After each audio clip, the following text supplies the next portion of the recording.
Everyone, Mark here. Today is my first video of seeking review for 2024. I have 4 albums. They all came out in January 19th, which was yesterday. Let's go. Let's get this started. So number 1, I have Saxon, Hellfire and Damnation. This was released on the 19th, and this is the band's 24th studio album. It just seems like Saxon has gotten better with age, because they started back in 1978.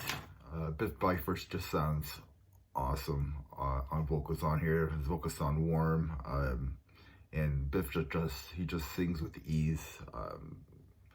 The lyrics are about good versus evil. There's some tales about certain history events, which is pretty cool because we get a history lesson. The title track, Hellfire and Damnation, does have that classic heavy metal, new wave of British heavy metal sound to it, but it has like an edge. Like this whole album has an edge to it, which is awesome. The dual guitars by Brian Tatler and Doug Scarlett really showcases their talent on the leads and the solos on this whole album. Madame Guillotine is probably my favorite track on this album. It's catchy. It has enough cheese on the song to not be too cheesy, because you don't want to be too cheesy, but just enough cheese. There's enough cheese throughout this whole album, which is awesome. Great great catchiness to it. Great hooks on this album.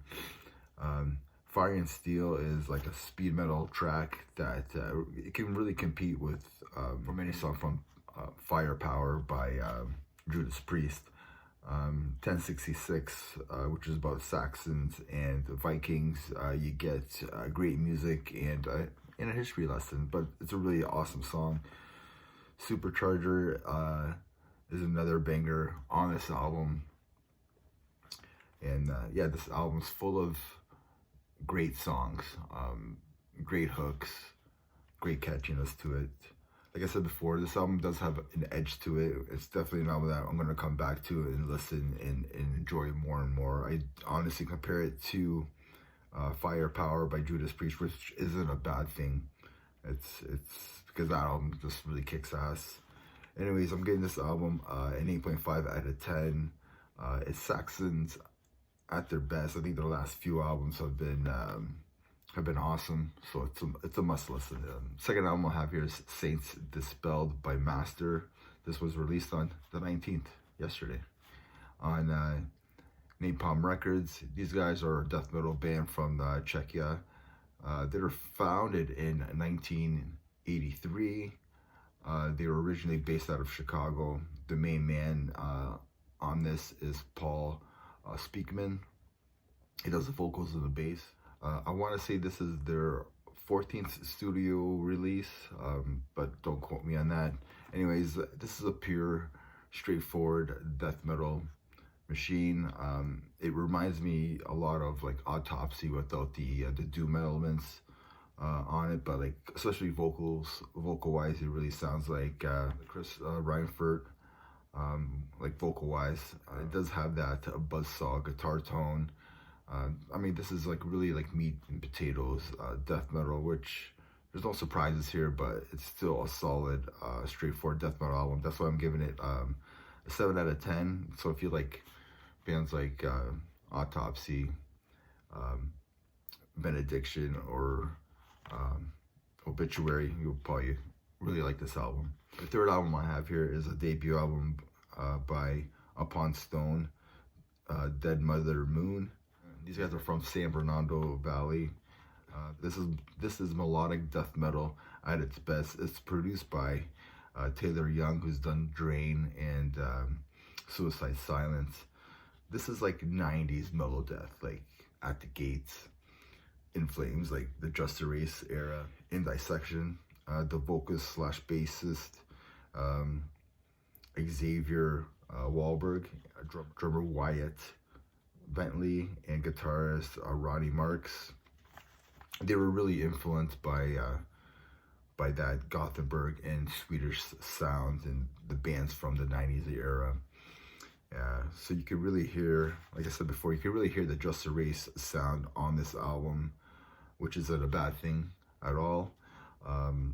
Those 90s metal death albums were like the best, like for that style, for that genre, like the 90s, especially the late 90s era. That's like the best metal death stuff that you're ever gonna listen to. I mean, I really compare this band to Majesties, which came out with an album last year, and again, that really sounded like an In Flames, Just Erased album. So this one has like the same type of vibe. It has some other little flares to it. Again, this album is 7.5 out of 10. It's a solid metal death album. I'm going to give it more and more listens because I really do like it. So if you're a fan of At the Gates, In Flames, like the Just Erased era, and Majesties, you'll probably love this album as well. So last album I have here is Resin, Tomb, Cerebral, Purgatory. They're from Australia, and this is their debut album. And this is Dissident Death Grind. I didn't think I was going to like this album because I'm not a big Dissident fan, I guess. But this album's all awesome. When I re-listen to this album, it really has a vibe of Burnt by the Sun. So now I was a really big Burnt by the Sun in the early 2000s there when they had their 2 or 3 albums.